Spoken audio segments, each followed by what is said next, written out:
Hello, football enthusiasts. Welcome to Black Sport Podcast. I am your host, like always, and I'm still on the wheel to take you what is happening in the streets of Premier League. Come on, this is English Premier League, and it's really serious right now because a lot is happening. Today, we'll be discussing about the four clubs, which is Liverpool, Arsenal, Chelsea, and Manchester United. So it's going to be a great one right now. And still with me here, I have someone you already familiar face in here. Is no one else but Uche Henry. Welcome to Black Sport. Thank you, brother. It's good to have you once again. Thank you for having me again. Yeah. So last episode was really hot. I know you guys really enjoyed it, but this one is what we call the breaker. So stay glued because it's going to happen really right in before your eyes. So the first, before we dive into every single thing, we all know that Liverpool is up there. So I'll just ask you this question. How are you feeling being on top of the table? Oh, well, feeling nice. I mean, it's a nice feeling being on top of the table. Yeah? Yeah. I mean, we've been impressive. We deserve it. Winning our games, game by game, So, okay. So, would you think that slots have actually exceeded everybody's expectations? Yeah. 100%. He has. He's exceeded the expectation. I think, what was expected of him was just, probably take over from club and then, lead us to, try to not just, just bring us into the European competition, like, qualifying for the Champions League. But as you can see, we've gone further than that and, we're topping the league, winning our matches and he's exceeded a lot of expectations put to him this season. So, based on what you've seen so far, do you think that Slot has what it takes to win the Premier League this season? Yeah, the Premier League is Liverpool's own to lose this season, considering how far they have gone and how well they have done. Yeah, it's theirs to lose this season. Arsenal has slaughtered. Manchester City haven't had their mojo back, and Chelsea has been up and down.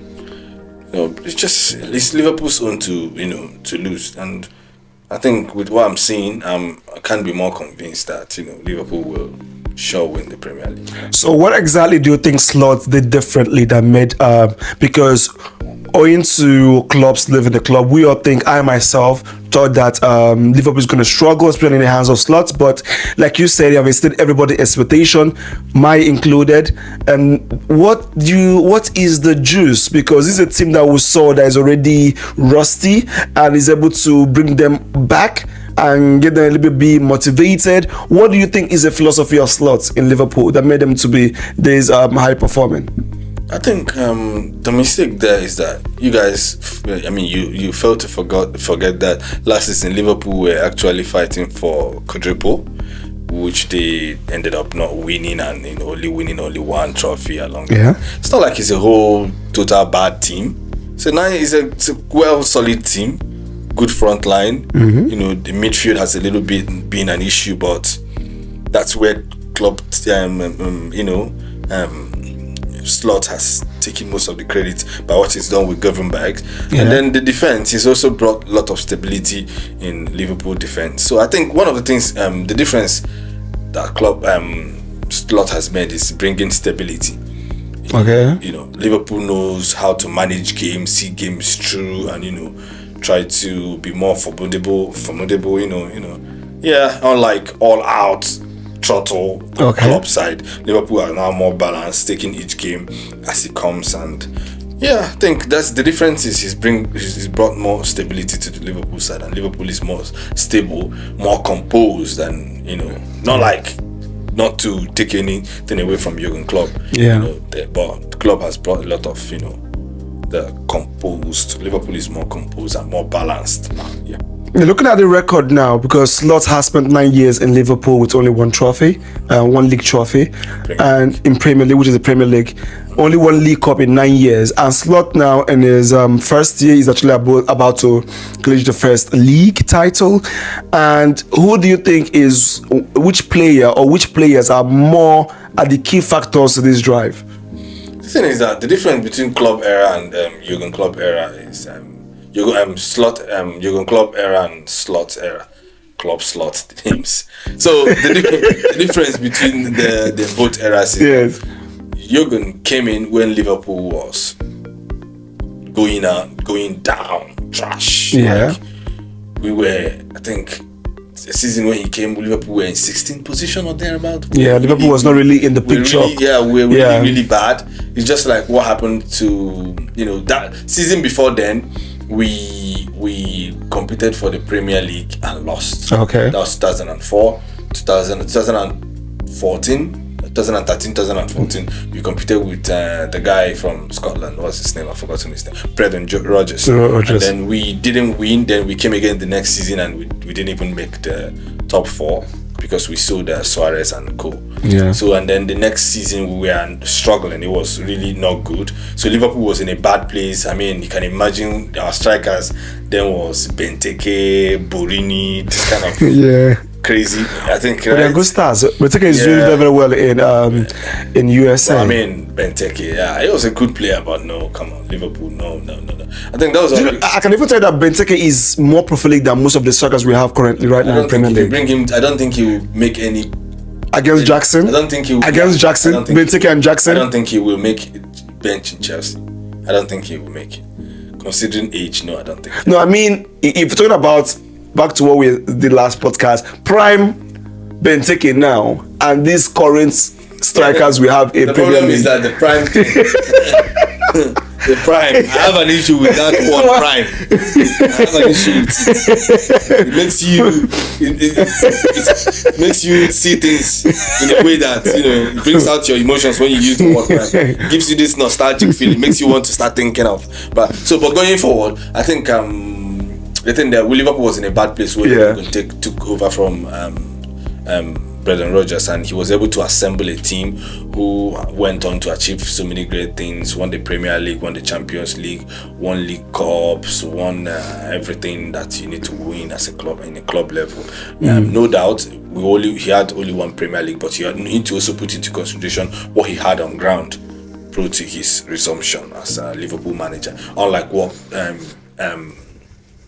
Slot has now. Slot has an already made team. He didn't even make any signing. All the signing there were all Jurgen players. So all he needed to do was, sticking with the philosophy and, bring a little bit balance to the philosophy. And that's why Liverpool is doing well. So you can't compare the team club had and what Slot is had now. So that is. He's almost playing the same thing. So I think he motivated the team well. I'm not talking in terms of playing pattern. I'm talking in terms of club players he inherited.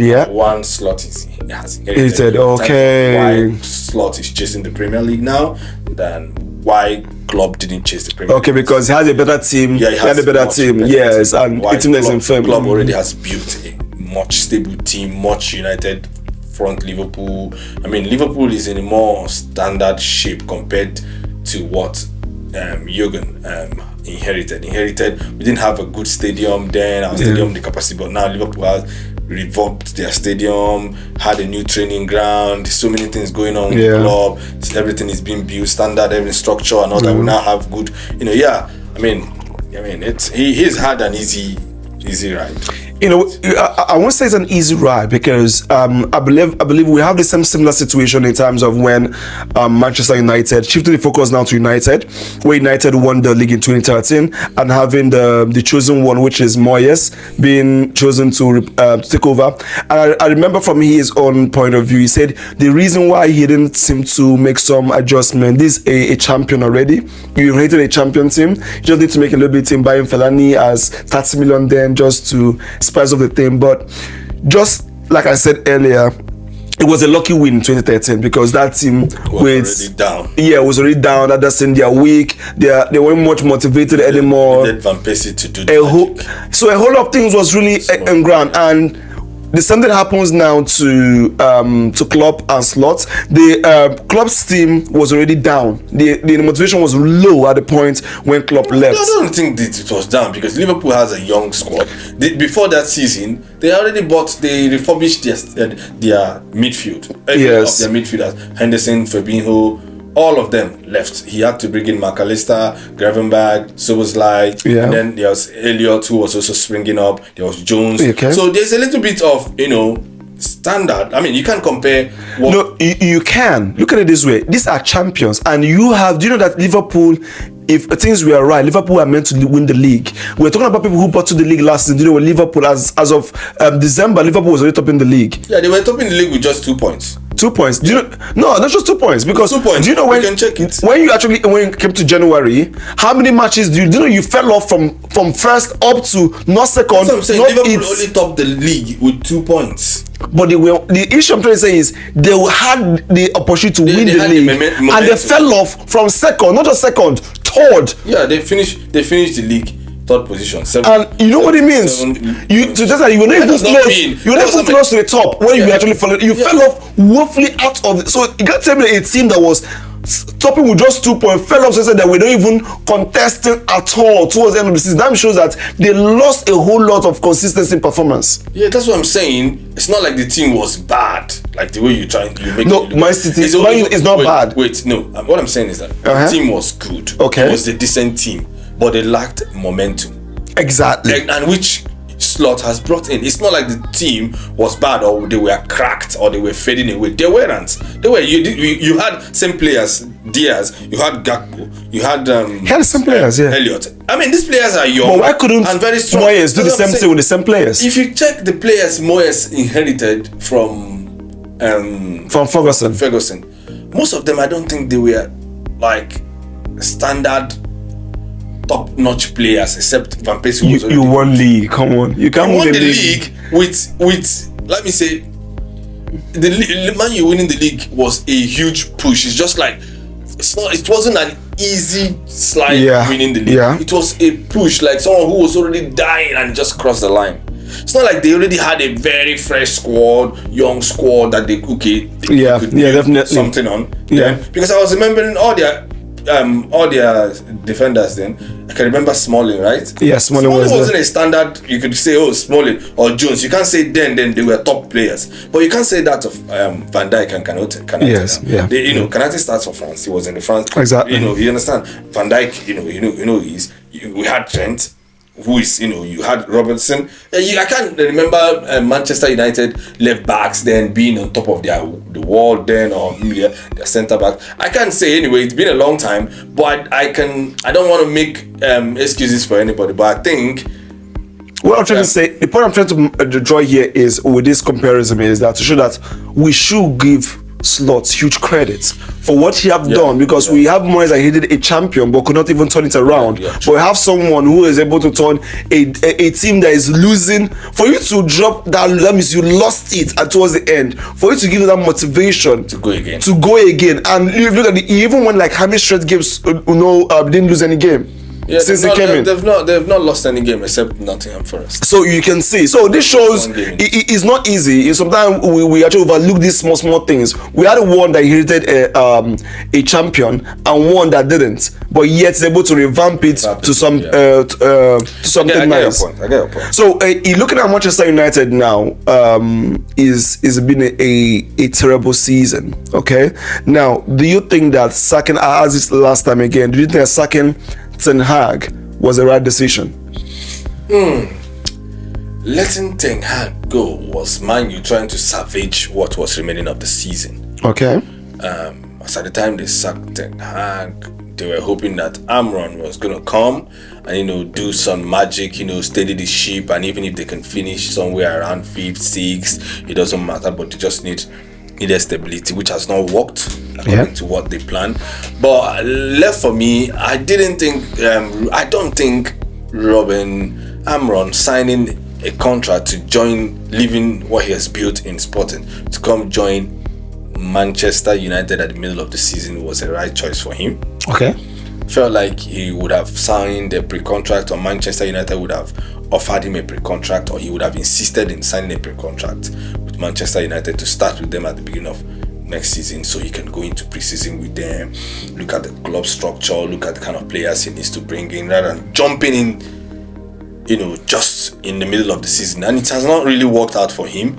He's been struggling with trying to infuse his ideas into the players and, trying to play the formation, because these are not his players and these are not what the players are used to. So it's not been what they have what they have imagined. I'm sure Manchester United management would have been regretting why they didn't allow Ruud van Nistelrooy finish up the season before bringing in Ruben Amorim, because in as much as the players get demoralized, coaches also get demoralized. I think where he is now, he's cracking his brain. It's been a tough start for him, but hopefully, I don't know. Not like I'm saying hopefully for them. I'm a Liverpool fan. I'm not hoping that Manchester United regain their form anytime. As a matter of fact, I hope they go to relegation. I'll probably get relegated and see things battle with Leeds down there in relegation, Portsmouth, swim in the mud, go to away games and do some Huddersfield, play with them, and maybe when they come back they will have. I get your point, Uche. I can actually get your point now. Looking at this picture now, what you say, because I'm dropping in the mid-season, and to me, so far I think it wasn't a nice decision. I can agree with you. Was the decision bringing Ruben mid-season? Yes, you've actually put in a structure, but I keep saying, what is structure without wins? Sacking Ten Hag wasn't a bad idea. I think the bad idea was give Ruben Amorim a contract to take over at the end of the season. Let him build more powers, fear from what he was doing with Sporting Lisbon, because he was already people were looking at what he was doing with Sporting Lisbon. He was doing a lot of things with the Gearcross, and he was doing so good. So he would have he defeated Manchester City. Yeah. He was building this fear. Like people were like, oh, this guy is going to be bad. If they had left him in Sporting Lisbon to build that, and why he's also signed a pre-contract, why he's also gauging and looking at how he will structure Manchester United and take over at the beginning of next season, then they would have left Ruben van Nistelrooy. I'm sure Ruben was also doing good and has built some kind of trust and some kind of connection with the players, and they were also playing. 4 games, 3 wins, 1 draw. You can imagine 3 wins, 1 draw. I mean, they would have let Ruben run through that at the end of the season. So the way they discharged him too wasn't actually so good, and also build up confidence. So imagine if he has finished the season with United as Van Nistelrooy. Now it will also give him more money to negotiate for contract for anywhere he's going. Good, yeah. That means you manage Manchester United to end of the season, and yes, you've done this. Yeah, he also boosts your confidence. Good CV for him. And both ways, then Ruben will come in, have time to get some players, play pre-season, get things in order, and start the season fresh. Right now I don't think he has worked as he has imagined, because the way things are going, the way he's losing, the players' morals are dropping. Even him as a manager, according to him, he's been granting unnecessary interview. He feels tired, the whole pressure and all that. I'm sure the management in Manchester United, the recruitment and all that, they will be like, we think we should have. So what do you think if you look at Manchester United right now, what do you think could be the problem to fix? Which pivot or pilot fix can you do right now? Do you think they should do to put Manchester United back to at least top 10? I think the problem with Manchester United is a structure problem.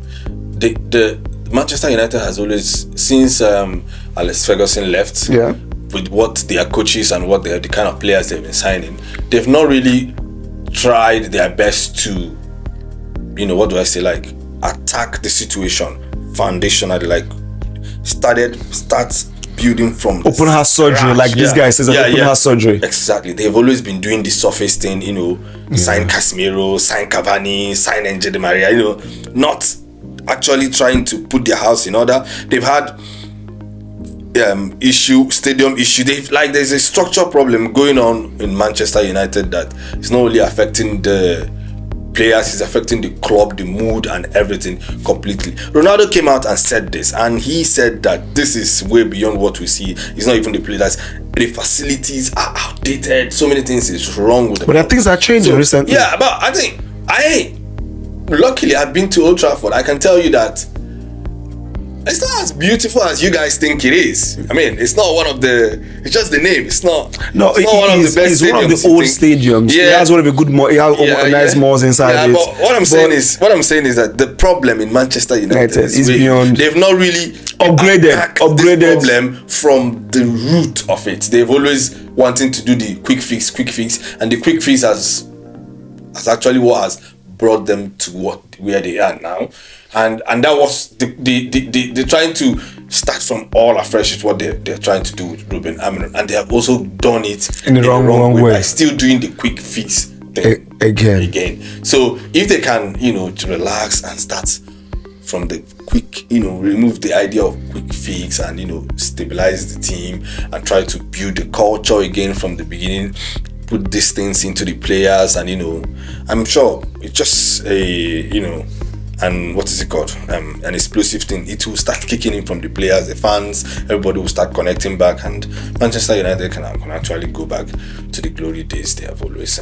So what you're saying, do you think Ruben have a shot of top 10? I see. I mean, it's a Manchester. I see them finishing like 8 or 9. That's why I think they will pick a good run, and they will go on a good run. They usually good towards the second half, towards like the mid ending of the season. They usually pick from around that March, April. They will go on a good run and then probably finish up in 8th position, maybe 9. And if I mean, who knows? They can. The next season they can strategize and see where that takes them to with Amorim. But as a Liverpool fan, I'm hoping that they battle relegation just like Everton. They go on relegation and go and play with Leeds. Guys, like I said, that can never happen. Let's just put that out there. That wouldn't happen because it won't come to that. Yes, you guys are 7 points away from relegation. It doesn't mean after how many points are we away from the top 4? Does it still within the same range? 23. No, that's number 1. You're talking about from number 1, it's 23. From top 4, it's not 23. Yeah. From top 4 should be 20. I can even check that right now. You guys are closer to relegation than in top 4. That's a discussion for a different day because I wouldn't come. That's an embarrassment though, like honestly. Well, it is. Everybody knows what the situation is with Manchester United, and that's not what we want to pick up separately. But I think that for me, I believe the coach needs to drop the 3-4-2-1, 3-4-3 formation. I think this is the problem I'm saying. The Manchester United, you guys and the fans, you are the one of the problems. Okay. The over expectation too. You guys need to lower your expectation. You're not there anymore. Okay, why would you lower? See, there's something you say. When you lower the expectation, you give the manager time and freedom to infuse his culture and what you want him to do. Come on. But although every club Manchester United is not Bolton. You guys saw his philosophy. You guys saw the way he plays, and you guys felt like, oh, he could do something for us. Like every coach, like when Klopp was leaving, they had to sort for a manager that plays a similar style to what this club. This football club represents. Like what Manchester United is a football club that represents quick counter press, transition wingers, active wingers. Yeah. This is what they represent, and you guys have done that and won so many trophies. Now you've seen Ruben Amorim, who is how he's playing, and you appointed him. You can actually ask him to play something different for what he's already known. No. What I'm saying is, I keep saying that last time with with ID on the podcast is, you keep saying playing the same formation every single time. And it's not working. I keep saying this. You keep saying I don't have the players to play that formation. Then why, if you don't have the players to play with the formation that can suit with the players you have? But that's what he's used to. He can change and start playing what he's not used to. If he does that and you people be like, oh, you've still, that's what I'm saying. Appointing him in the middle of the season was a bad decision. They would have allowed the guy to see off his Sporting Lisbon and then start the season and start infusing these ideas in pre-season. Where this exactly. Like this is what he's used to. I don't know how Manchester United felt like Ruben Amorim was. Oh man, that's who we think could take. He's no magician. Yeah, I mean, he's not a magician. But what I'm saying is that you guys looked at the way he plays his football, the way he sets. No, it's nice. It's nice on paper. The truth is that the formation is nice on paper, but the players, you can see sometimes you see players like Dalot forgot that he needs to move forward. You see sometimes Mazraoui will not even covering the ground. He needs to. Players are strong, and they're doing these experiments in competitive games. Yeah, I think the formation has favored Manchester United in when playing an opposition that comes out to play. Yes, they've done it against Manchester City. They've done it against Liverpool. The reason why they couldn't do it against Arsenal was because Arsenal set back too. Yeah, that game. okay. And the reason why Manchester United have not really done well in that formation is because most of the team they have played always want to sit back and counter them when they go on that, try to switch their wings and, try to run with the full back and full. They've always, been countered. If you check all the goals, if you watch the Wolves and Manchester United game, you see how the goals, it's always been, You only can when the players are attacking you have lesser bodies in the defense. So it has always favored them when they have a team that is out to press like them, which favored them against Liverpool. Whenever Trent has left, you go through that angle. Yeah, exactly. It favored them against Manchester City. You saw the goal. Ahmed scored and all that. So I don't know how he's going to do that, but I think that formation favors. Like in the Portuguese league, it's not, nobody sits back for you. Everybody goes out. So that's why it's favored him there. But here in the Premier League, every goal counts. Every goal, everything counts. 1 point is something. Yeah. You know how the Premier League is. So I think it's not really favored him. But I don't know what Manchester United and the recruitment team saw in him that made convince them and be like, okay, this is our man. So it's left for us to see. But do I think he will make a good impact in Manchester United? Sorry to disappoint you guys. No, he will be sacked again, and you guys will go back to sign them because with the formation he's playing, I'm sorry, Manchester United fans. If you guys want to stick with him, it's going to take a long time for him to infuse that decision. But if you guys are going to go with, oh no, we need the quick results and all that, I'm sorry, he's going to get sacked again.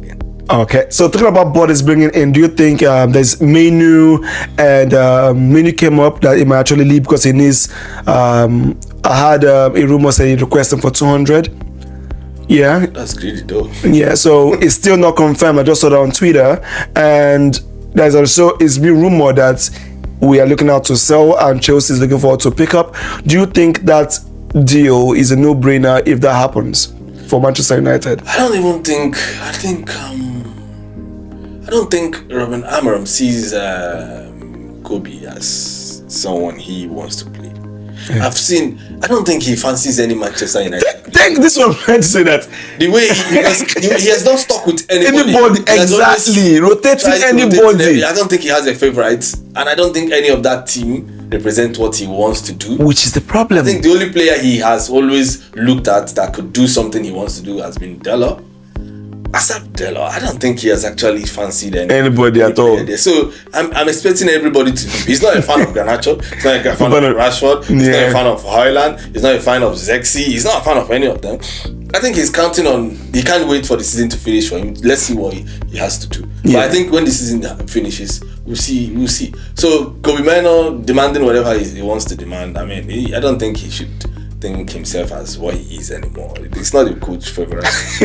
And that's why he's actually wants to leave, because the same way Palmer did in Man City, you're in a good team, but you think you have what it takes to compete and you want to play more playing time, and that's why you need to push that. And I agree with him. He's young. He needs to be starting. He needs to that playing time to actually develop more.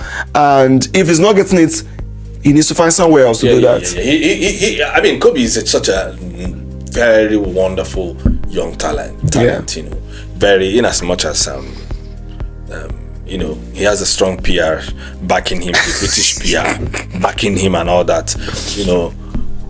But he's a wonderful talent, and the pressure also was so much on him. So and he picked up injury. It's not gone. This year has not gone as planned.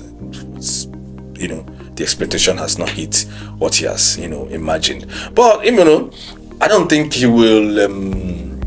I don't think he's untouchable in Manchester United. Yes, they will consider if the right offer comes, because what Ruben is building, looking at what the players he had in Sporting, I don't see any Manchester United player except Dalot fit into what he's trying to do. But it's left for us to see. I mean, Kobe is a nice player. If he thinks he's going to go, but going to Chelsea. So even shifting focus also to Chelsea aspect, why is it are they really now crushing on United so much that they really have Sancho, they're going for Mino? Why are they have a whole lot of squad? Why are they still going out to buy? What does it mean that they still haven't found the players they need, regardless of what the whole players they have? I feel like even Chelsea's focus. And the injuries to Lavia could be what is spoiling them, but to look for a player who is similar to Lavia and could be men of suits in that situation. But the problem is that I think Chelsea should be more concentrated on their defense. They have one of the I don't know, their defense are so shambolic. They play their defense are so trashy. Sorry to use that word, but they've not really been. They don't have any good defense. I think that should be their worries. And what was that Disney, what's his name? Decisive.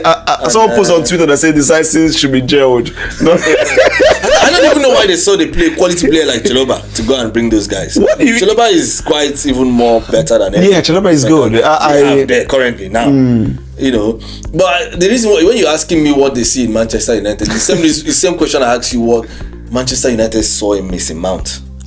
See. Okay.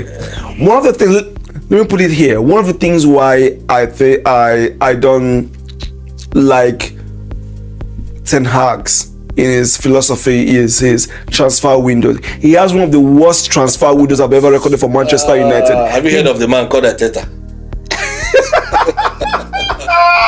No, okay. It's like you have to dive it down to Arteta. Let me not dive into that. Before I come to Arteta, Ten Hag brought in players I say that we don't need. I looked at my whole team. I'm looking at, why are you bringing Mason Mount? Which hole are you trying to cover that is leaking?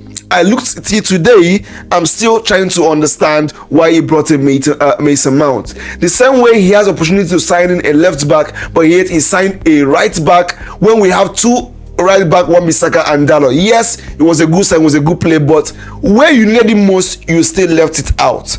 So you signed Zeski, you signed Holland, you're signing. Let me not actually go too far. Let me not go too far. But the players you actually signing are not a known player. Anthony. My play is one of the first. That one is a wrong buy in terms of the amount. But if it was to buy Anthony, it was a good buy at the time. Yeah, it was a good buy at the time. But the amount was exorbitant for that. Anthony was magical. But the only situation I'm trying to say here is his transfer window has been messy, and they have not delivered all through it. The only one player has actually delivered throughout his signing has always been Martinez. That is all. Delivered. What I mean in terms of meets up to the standard, but apart from the injury that hits him, he's one of the best. Is the best performer since the signing. Check it. Maybe. Yeah. He's the best. You give it to him that. Now look at other ones. So let's leave that out of the way because I believe that's where he got it wrong. Yeah, because now you can't throw away or push out Ronaldo to sign a player that only scored one goal with Burnley or which he lost. That was the way it started. That means, are you telling me that you prefer him to Ronaldo? That's why I know that he had the worst decision in transfer window. He didn't stop there, and you're still buying. He doesn't buy now players. Why are you buying Højlund? Why are you buying Højlund and Zeski? These are not now players. They are players that needs to develop. And Man U is not those players that need developing players. If you want to develop players, go to the feeders team. Go to the exactly what I said about Manchester United. You guys are always looking for easy fix, and then you've not gotten a manager. It was that manager that can give that easy fix because he gave us the wrong signings so far that I keep wondering. No, you know what? Let me leave it that way because we'll be talking about Manchester United in their signing for over. It's been on the news. Everybody knows about what needs to be done. Yeah, time will tell. I keep saying I believe in Amiram to Ruben Amorim to change a whole lot of things, but the timing was super wrong, and he's not even paddling down in terms of sticking to one team. He's still on his experimental phase, rotating everybody. Everybody is he already said you guys it's going to be a long ride, and it's going to be very. People are going to suffer. We're going to suffer. Yeah. He said it. I mean, you lower expectations. Be humble, Be humble. Now, it's coming. Speaking about humility, what do you think the makeup of Arteta? because Arteta so far, they say we are complaining about Erik ten Hag transfer. You're signing players that other teams are saying that they're not good enough. You signed Gabriel Jesus that Pep said that he's not good enough. You also signed Sterling that Pep said is not good enough. You also signed Havertz that Chelsea is not good enough. So okay, so what is really wrong in you? What is wrong with that that zeal to sign players that other clubs don't need? The thing is, I don't know if I should talk about Arteta in general or his signing, but the thing that differentiates him from quality managers that have made impact in the Premier League, Arteta will just go back as, if he doesn't win anything with Arsenal, he will just fizz away as one of the regular managers in Premier League, which he had an opportunity to go into the books of one of the good managers in Premier League. But with the way things are turning out for him, he will just go off the radar like Tony Pulis then. And I can even just go up. The thing there is that the difference between him and these top managers is club came in. Okay. He signed Sadio Mane. He signed Mohamed Salah. He identified the problem in the team, put the players there. Yeah. And the players were impactful. He saw what he needed and put in those players there. Pep Guardiola did the same. He came in. He signed Kevin, right? Yeah. He knew he needed a striker. He signed Haaland. Yeah. He delivered. He knew he needed a defender. He knew he needed Bruno. He also signed Mahrez, Benedez, Silva. He knew what he needed. And when he buys these players, you could see them doing what he Rodri. But Rodri, you could see what them do. See them doing what doing what he wanted them to do. His impact but that's is the difference. When you go back to Arteta, that's a different ball game. Arteta has always bought players out of emotions. I mean, he has not bought players because they need that player. Yeah, they need. I think this player is. I don't think he has that idea. I don't think he has that foresight in signing players. I mean, look at the players he has signed: Gabriel Jesus, Zinchenko, Sterling. And he has Rice. Declan Rice was one of the ones that he signed players that have not really lived up to expectations for him, and that's one thing. I look at him and I'll be like, maybe he doesn't have that edge over. That's what has put him below other bigger managers. And the thing is that Arteta has actually built a very good Arsenal team, no doubt, for the past 2 seasons. Yeah. He's actually assembled a good quality team. But the problem is he's not been able to lead them to finish the line because he has always put his emotions first before the game. Arteta is an emotional coach that you could see that Havertz is not a 9. He won't give you the goals you want, but you're hell bent on proving everybody wrong in playing Havertz, and it's costing you, and you're also dying for it. He's a man who believes in who can die for what he believes, and it's costing him. And the thing is that the Arsenal team he has built over the years, that's what happens to team when you build teams 1 season, 2 season, and they're not bringing in results. They begin to crack. Yes. And you're not filling in, they are cracking. The more you're not filling in, they are cracking. Arsenal is cracking. The structure they have now is only Saliba and Mahrez. These are the strong. Martinelli is one of the players I think. Martinelli is cracked. Saka is injury ridden now because he's only him. Overused him. Yeah, he's overused him. Declan Rice is dwindling because the way Arsenal, the way their midfield, I don't understand how Arteta is. He needs to rebuild an Arsenal team, and I don't think you can't win a league by rebuilding unless a magic happens, and but the team he has built has cracked. It's cracked. You could see all the cracks this season, and I don't see them winning the league. I can bet that I don't think they will win the league. They won't. The funny thing I hear about Arsenal is that we're gonna go on a run. Nah, it's gonna be like this: win few games, draw 2, win few games, lose 1, win few. It's not gonna be like what you guys saw last season or last 2 seasons. No, the team has cracked. This is what it's going to look like until the manager rebuilds the team, because you can't win a league with player like playing Thomas Partey as left back.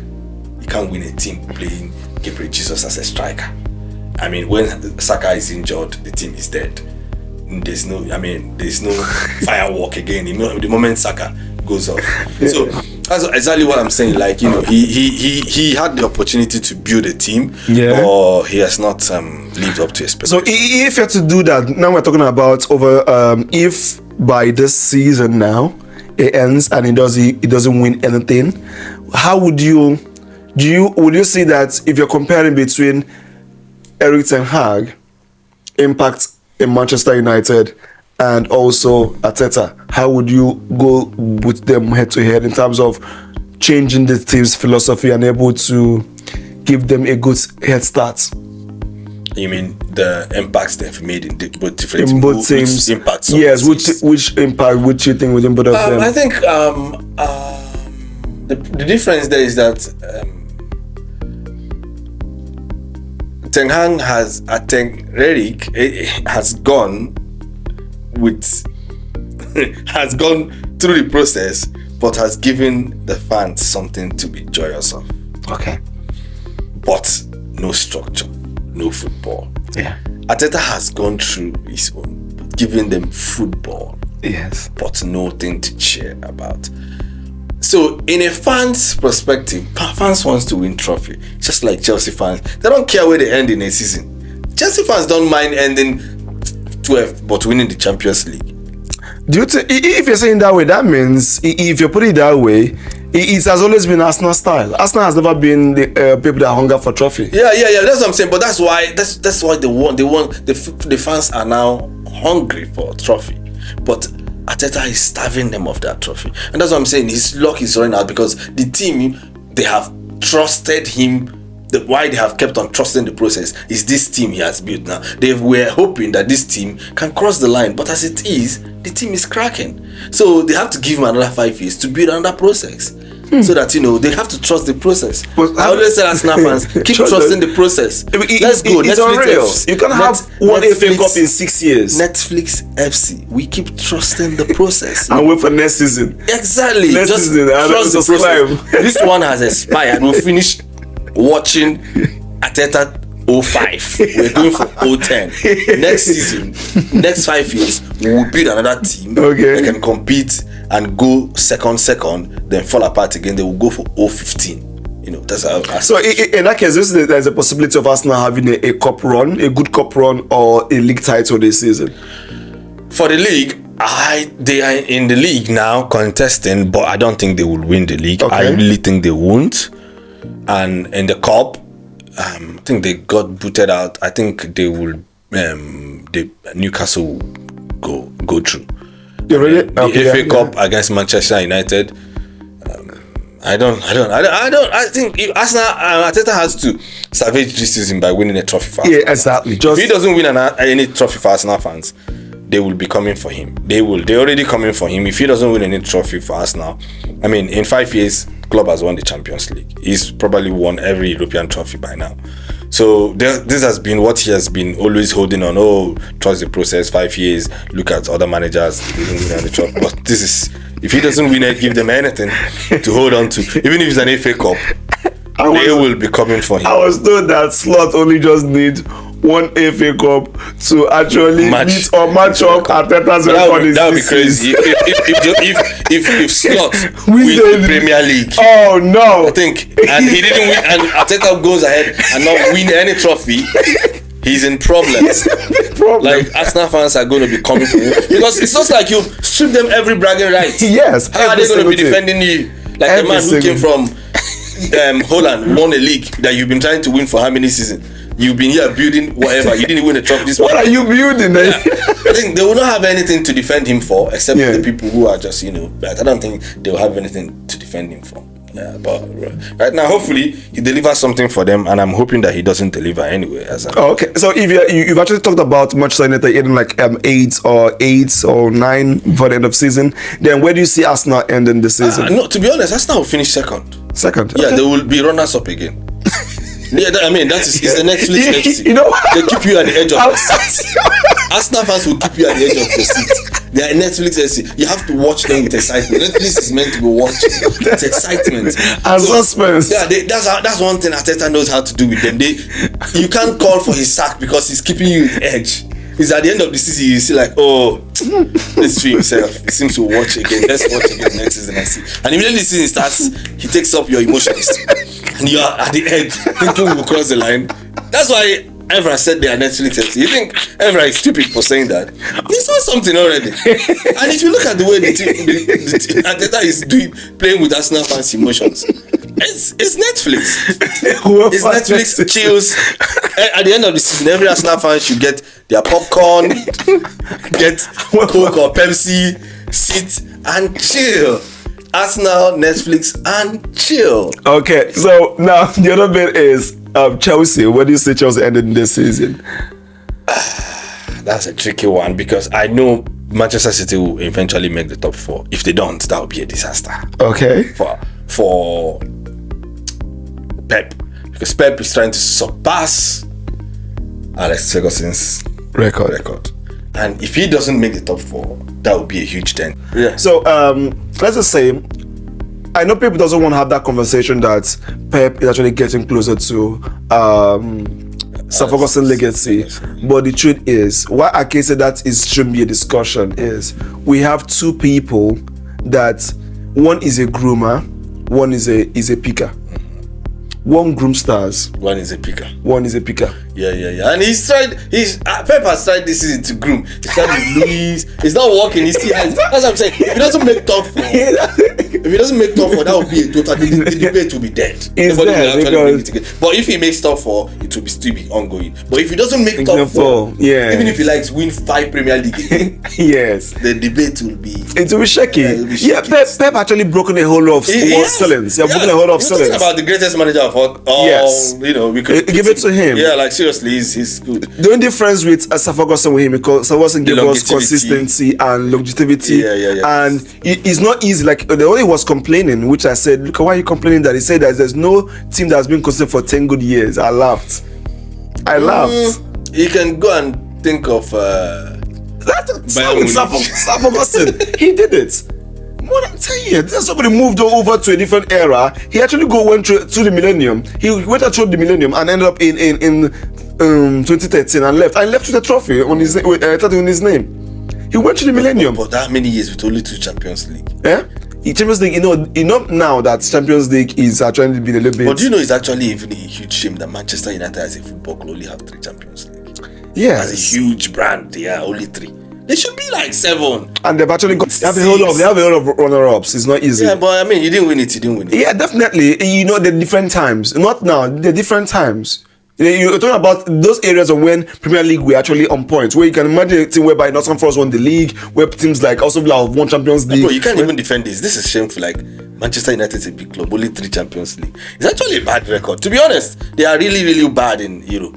Tell me about how many leagues? How many leagues have you won? It doesn't matter. I'm talking about Europe. Let's leave. It they've matters. done good in league, no doubt, because of the longevity they have had with Sir Alex. Yes, but I'm talking about the Champions League, like a club like Manchester United.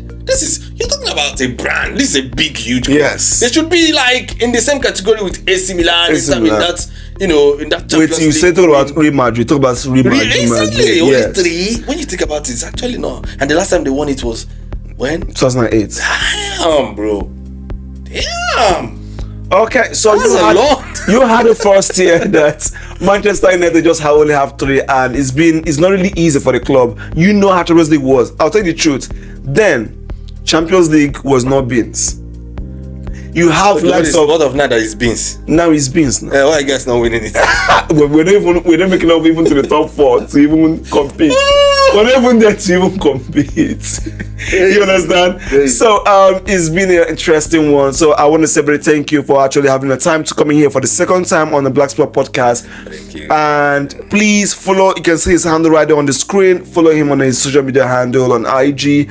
And please feel free to comment, share your views concerning where do you think your club is going to end this season. We're having Chelsea, we're having Arsenal, we're having Man City, we're having Liverpool, we're having Manchester United. Where do you think your club, if your club, is going to end up this season?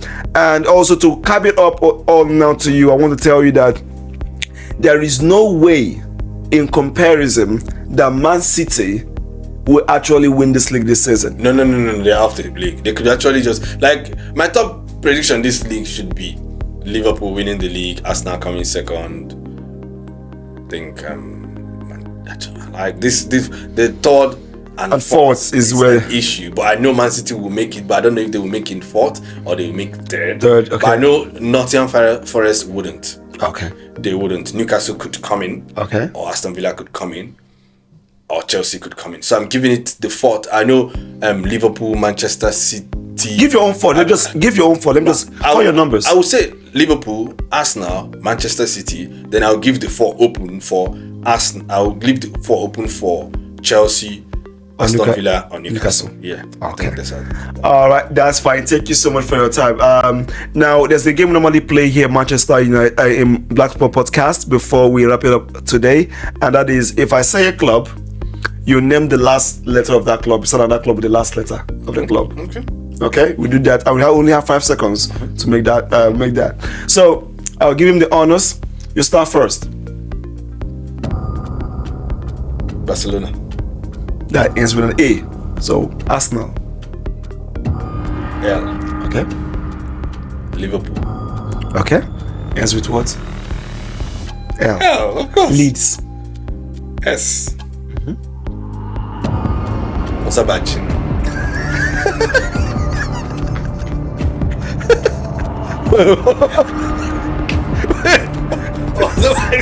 Also my G. Also okay. S. Okay, let's go. I'm sorry. We'll go with another one. It's a club in. Call the name first. Wait. I'm counting. I have a club. Okay. I have a very club. Counting. Ashanti Kotoko. S. Where is S? Is Ashanti. Ashanti is A. Ashanti Kotoko. Ashanti is A. Why are we not mentioning clubs in Africa? Bendel Insurance. S. You need to start with S. Leeds. S. Sunshine United. Daddy. Debbie Kanti.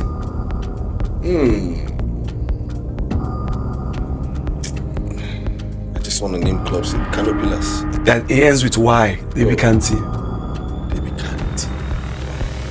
Yola FC. Yeah, there's a club called Yola. There is no Yola FC, bro. Are you serious? You forgot that somebody has actually covering Nigerian Professional Football League. Which one is Yola FC? You're not go AFC. I just want to name clubs in Africa. Yeah, but you don't get anyone then. Is that no club with Y? No. Fine. Other club. That's a wrap up. Thank you so much for that. So I want to say very thank you for everyone who actually stayed true to the end of this. It's really appreciate you for streaming. Thank you guys. And keep streaming on all podcast platform, on YouTube, on Apple Podcasts, on Amazon Podcasts, and also on Spotify, and also follow us on our social media platform on X, Facebook, IG, and also on LinkedIn on Black Sport Podcast. We do this every week. Stay glued and please put a notification on and don't touch that dial. Sign out here with my guest here, no one else but Henry Uche. Do you have anything to say to us? I've got nothing to say. Just enjoy football, remove emotions, stop using the word prime this, prime that. That's all. Alright, you heard it first. There's nothing like Prime Hazard and Salah. It's just Salah and Hazard. Let's see who wins.